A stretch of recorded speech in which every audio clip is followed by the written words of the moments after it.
David Johnson to the Houston Texans is a move that caught me off guard, not only because of the trade, but I thought it made so much sense for Johnson to reunite with Bruce Arians in Tampa Bay.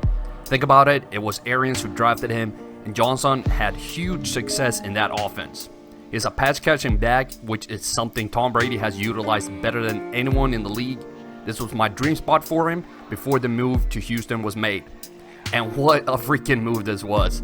David Johnson goes to the Houston Texans and DeAndre Hopkins goes to the Arizona Cardinals. As part of the trade, the Cardinals will send the Texans a second-round pick and a fourth-round pick in 2021. The Cardinals will receive a fourth-round selection from Houston.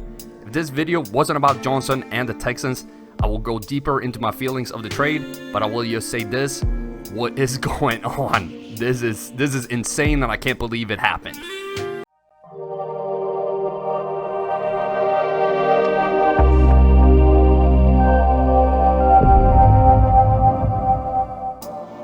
Now for Johnson in real life, this is actually a pretty decent move.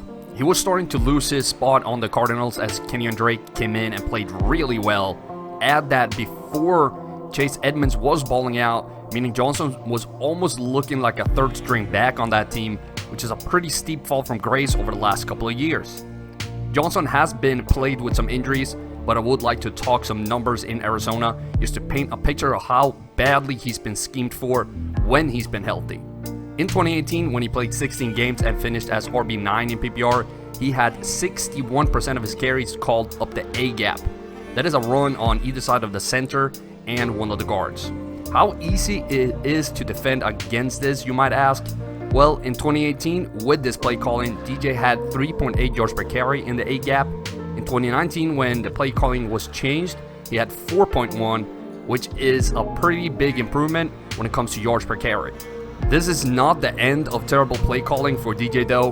Both Drake and Edmonds had less percentage of their carries go straight up the middle, 20% and 45%, while Johnson still had 50% in 2019 with the Kingsbury offense. Fun fact, no other running back in the league has 2 years in a row with over 50% of their carries in the A-gap. Fournette is second at 57 and 45%, and he hasn't been too successful either. Might it be that these running backs are hamstrung by more than their ability to perform? So will this move fix David Johnson and make him viable in fantasy football again? Short answer, no it won't. This is probably one of the worst spots he could have landed in.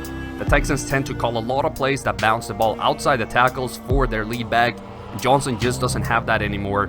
He averaged far worse than Carlos Hyde on plays like that last year, and I won't be blaming play calling for this. Kenyan Drake averaged 3 yards per carry more than David Johnson when running outside the tackles on either side. Edmonds averaged 2.5 more than DJ on same type of runs, so we can't blame play calling or blocking here. The offensive line clearly could block on those types of runs for the other running backs. There are just no excuses left for Johnson. Looking at 8-man boxes, he had faced the exact same percentages as Kenyan Drake did and just didn't produce. Again, this is for personal reasons a good move for David Johnson. He might need a change of scenery and a new team to get going again, but it won't be a transformative season that places him in the top 15 or even in the top 20 of fantasy running backs for PPR next year. He was spending way too much time behind the line of scrimmage without finding holes last year. His role for now is a 3.7 yards per carry back that you can trust that he knows what he's doing, but you can't trust that he will be a fantasy stud. I am really concerned with how he will fare behind the Texas offensive line as a runner. In the passing game, he still got it. I'm not worried about this at all. The Texans have a bunch of burners down the field, so if they can stretch it and Watson can dump it off to Johnson, he should be able to rack up some yards in the air. This is the only saving grace for him. It saves him from being a total fantasy bust. My early projection for him is 177 points in standard scoring, and if he can manage to play 16 games, 203 in PPR. That places him roughly as my 22nd highest scoring running back in PPR for 2020. This is not too bad in my opinion, unless you spend too much on him in the draft. I would spend a 7th round pick on him this year, as there aren't that many rookies in good spots for a lead role, and at least that's something Johnson got going for him. I think this is a great move for David Johnson on a personal level, like I've been saying. Not a good move on the Texans' part at all. And lastly, for fantasy, this is great. We have a big name in a team that has carries to spare. We don't have to worry about DJ taking carries away from Kenyan Drake. This opens up the possibility to score big on Johnson in the 7th round, while also getting Drake in the 5th or 6th, giving you 2 backs with around 200 carries for a very cheap price. Let me know what you think of the move down in the comments below, and thank you so much for watching. Till next time.